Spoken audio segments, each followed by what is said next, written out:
সকলকে মহান মে দিবসের শুভেচ্ছা জানাচ্ছি। এবারের মে দিবসের মূল প্রতিপাদ্য বিষয়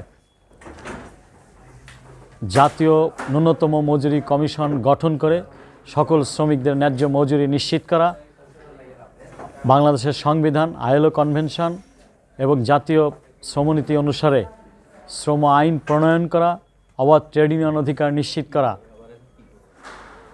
আমাদের বাংলাদেশে অত্যাবশ্যকীয় পরিষেবা বিলের নামে শ্রমিকদের ট্রেড ইউনিয়ন এবং ধর্মঘট করার, গণতান্ত্রিক অধিকার খর্ব করার যে ষড়যন্ত্র চলছে সেটি বন্ধ করে অত্যাবশ্যকীয় পরিষেবা নামে কোনো বিল সেটি পাশ করতে দেওয়া হবে না।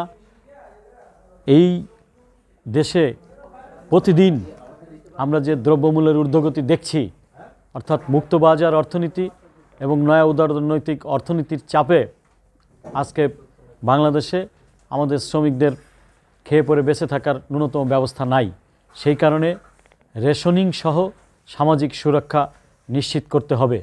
এই সকল দাবিতে এবারের মে দিবস পালিত হবে এবং আমরা মনে করি এবারের মে দিবস আবারও আমাদের শ্রমিকদের ঐক্যবদ্ধ আন্দোলনকে অগ্রসর করার জন্য ভূমিকা রাখবে।